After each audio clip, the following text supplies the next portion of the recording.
उहाँ बित्नु भएको थियो। हाम्रो परिवारसित अत्यन्त राम्रो। त्यहाँ उहाँलाई संवेदना दिन जाँदाखेरि एउटा परिवार जो कि कोइराला हाम्रो परिवारसित अत्यन्तै नजिकै, अनि उहाँले नेपालको हिस्ट्रीको बारेमा अलिकति लेख्न खोजिरहनु भएको रहेछ र उहाँको छोरी चाहिँ नि न्युयोर्क युनिभर्सिटीको प्रोफेसर हुनुहुन्छ इन्टरनेसनल रिलेसन्समा।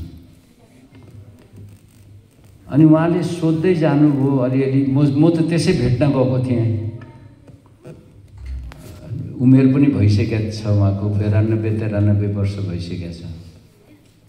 अनि बीपी कस्तो मान्छे, गणेशमानजी कस्तो मान्छे। उहाँ 7 सालदेखि हाम्रो परिवारसित हरेक आन्दोलनमा, 7 सालको क्रान्ति होस् या त्यसपछिको जति पनि आन्दोलनमा उहाँहरू सधैँ हामीलाई साथ दिनुभयो र जयप्रकाश नारायण र तपाईको राममनोहर लोहियासित अत्यन्त नजिक भएको व्यक्ति।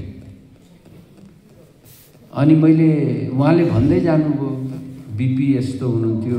सुवर्णजीसित चाहिँ त्यतिको उहाँको सम्पर्क भएको थियो रहेछ। गणेशमानजीको बारेमा भन्नुभयो, मातृका बाबुको बारेमा भन्नुभयो। अनि किशुनजीको दाइको बारेमा चाहिँ अत्यन्त नजिक भएर उहाँले चिन्नुभयो।